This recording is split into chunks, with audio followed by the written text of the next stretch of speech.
اور اگر آپ نے حدیث کی اہمیت کو سمجھنا ہو تو ایک ایک واقعہ ہی انسان کی زندگی کو بدلنے کے لیے کافی ہے۔ آپ نے عثمان بن طلحہ کا واقعہ نہیں سنا؟ سب ساتھی اس واقعے کو بھی یاد رکھے۔ رسول اللہ صلی اللہ علیہ وسلم نے جب مکہ کو فتح کیا تھا، مکہ کو فتح کرنے کے لیے آئے، خانہ کعبہ کا دروازہ بند پایا، کہا کہاں پہ ہے عثمان بن طلحہ؟ کہا وہ تو اپنے گھر میں چابی بھی ساتھ لے گیا۔ رسول اللہ صلی اللہ علیہ وسلم نے بلال کو بھیجا کہ جاؤ عثمان بن طلحہ کو ذرا پکڑ کے لاؤ۔ بلال گئے، اس کی والدہ عثمان بن طلحہ کی بڑی سخت تھی، کہنے لگی ہرگز نہیں اس حبشی غلام کو خانہ کعبہ کی نہ چابی دیں نہ اس کے ساتھ جائیں۔ کچھ دیر گزر گئی تو رسول اللہ صلی اللہ علیہ وسلم نے حضرت عمر کو کہا جا ذرا پتہ کر، بلال کو گئے ہوئے بڑا ٹائم ہو گیا ہے، ابھی تک عثمان بن طلحہ کو لے کے نہیں آیا۔ حضرت بلال کے پیچھے پیچھے حضرت عمر بھی چلے گئے۔ حضرت عمر کی آپ کو پتہ ہے جلالی کیفیت اور آواز، اونچی آواز، عثمان کہاں ہے؟ رسول اللہ نے طلب کیا۔ وہ ماں جو ابھی بلال کے سامنے کہہ رہی تھی اس کو ہرگز چابی نہ دیں، حضرت عمر کی آواز سن کے کہنے لگی اس کو چابی دے دے، اس کو دے دے چابی۔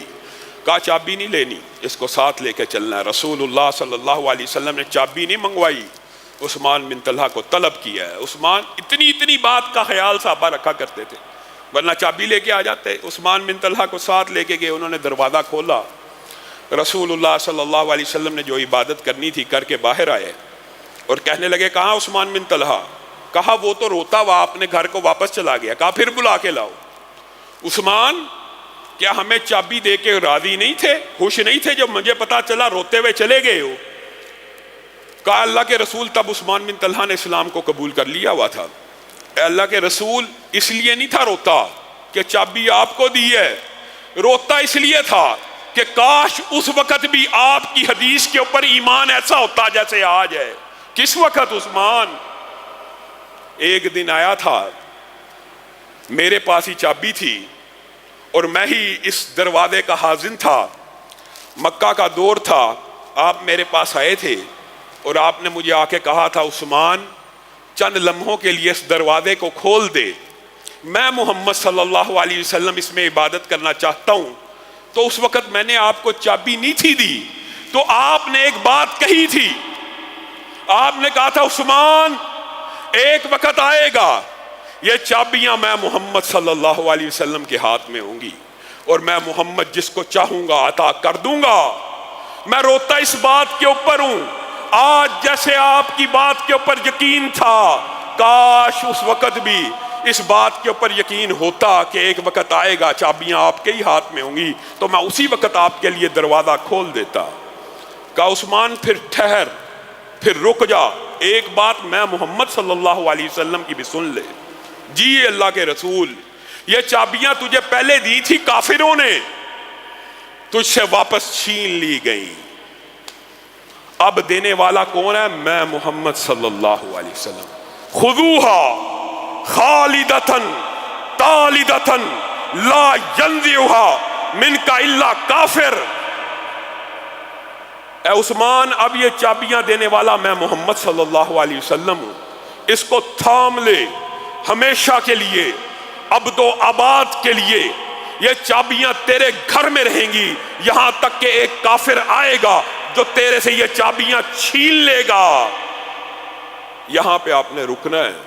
یہ چابیاں میں تجھے دیتا ہوں ہمیشہ کے لیے، کہاں رہیں گی؟ تیرے گھر میں رہیں گی، اور تجھ سے چھیننے کی کوئی جرت نہیں کرے گا، یا وہ دوسری الفاظ ہیں یا وہ کافر ہوگا یا وہ ظالم ہوگا۔ آپ حیران رہ جائیں گے، رسول اللہ کی اس ایک حدیث کے بدلے میں بڑی بڑی حکومتیں آئیں۔ آپ کو پتہ کرامتیوں کی، بڑے بڑے بدعقیدہ لوگوں کی بھی حکومتیں آتی رہیں جاتی رہیں، لیکن رسول اللہ کی اس حدیث کی وجہ سے کسی کو یہ جرت نہ ہوئی کہ عثمان بن طلحہ سے چابیاں واپس لے لے، کیونکہ وہ ڈرتا رہا اگر میں نے چابی واپس لی تو میرے پہ یہ حدیث فٹ ہو جائے گی کہ میں کافر ہوں، میں ظالم ہوں۔ آج بھی آپ حیران رہ جائیں گے، 1440 برس بیت چکے ہیں، 1440 برس، آج بھی چابیاں اگر موجود ہیں عثمان بن طلحہ کے گھر میں موجود ہیں، اور جو بھی کھینچے گا اس کی سب سے بڑی نشانی یہ ہوگی یا وہ کافر ہوگا یا وہ ظالم ہوگا۔